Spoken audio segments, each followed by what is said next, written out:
Ready to take your team's performance to the next level? Yes! I will show you the secrets of successful sprint retrospectives and discover how to identify and address the root cause problems and challenges. First, let's talk about why some teams don't use retrospectives at all and how to get over these issues so that you can successfully put an event into practice. Are you ready? Let's go!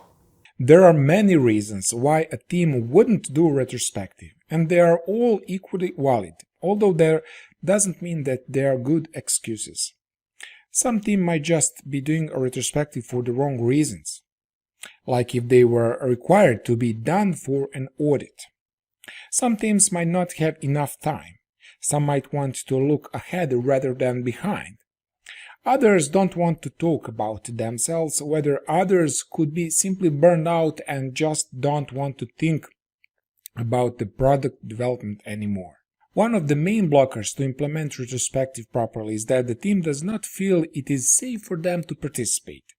That's not to say that the main thing blocking teams from doing retrospective is that they are afraid of the meeting room collapsing or someone being violent. No. It means that they don't feel emotionally or professionally safe. Feeling safe means feeling that you can express yourself genuinely and truthfully without fearing a negative response from your peers or management.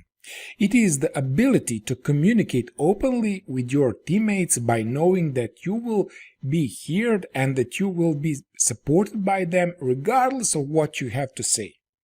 Okay, so that might be difficult to picture if this concept is new to you. So here is an example.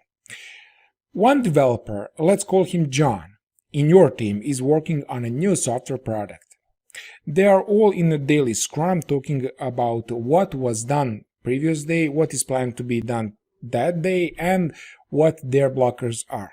John had been unproductive for last few days because he was feeling burned out from working too much and had difficulty gathering the will to contribute to the product development.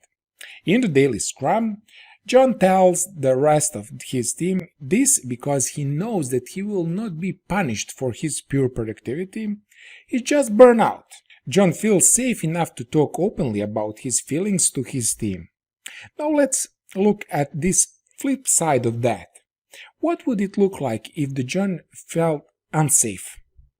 Instead of telling his team that he had an unproductive week because of feeling burned out, John might be more inclined to embellish the work that he did do in the past days to make himself appear more productive.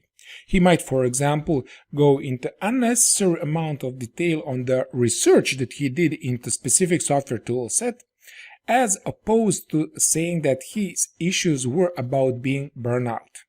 This would be an indicator that John is feeling unsafe in his work environment and that he doesn't feel that he can express himself completely.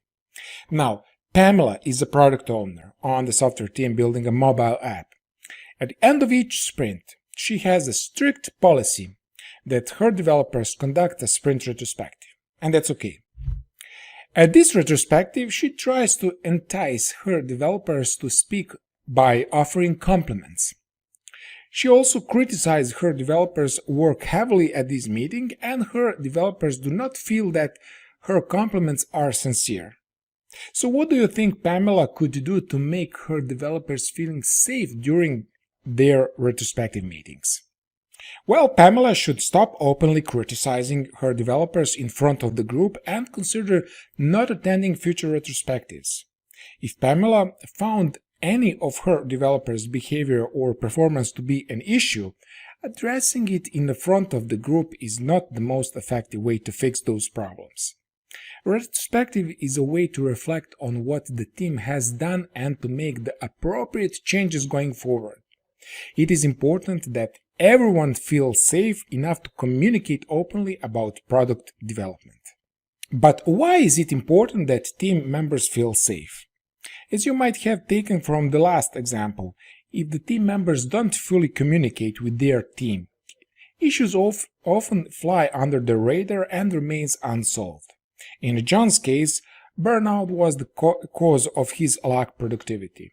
If he didn't communicate with his team, it might be difficult for others to know what was going on, and therefore nearly impossible for everyone to do anything about it. So not only would John be miserable, his productivity would likely sink lower still, and the product development would suffer. How then you ensure that your team feels safe? So you must create a safe environment in which your developers can work. There are a lot of organizations out there with similar techniques for achieving this. Let's cover a few of the big ones.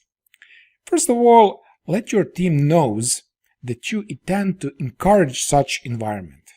Tell them you want to encourage a culture of open communication that doesn't front up the generation of new ideas or perspectives. Everyone on your team is going to have an opinion, and everyone must have the right to express that opinion so long as it isn't harmful to other group members or a functional team culture in general. Make sure that you show your appreciation for your contributions. It's not always easy to express yourself in a group setting. Without feedback, it can be difficult to know whether your input is appreciated or not. And worse still is that without feedback, many people assume that their input isn't appreciated. This is why it's important to show appreciation for contributions. That's not to say that you have to agree with everything everyone says. It's just that the people need to know that their contributions are valuable. Now, one way to do this is to directly tell each person that their input is appreciated. However, this can sometimes come off insincere if done improperly. What often more effective is encourage feedback on your perspective and ideas, as well as offering feedback on others.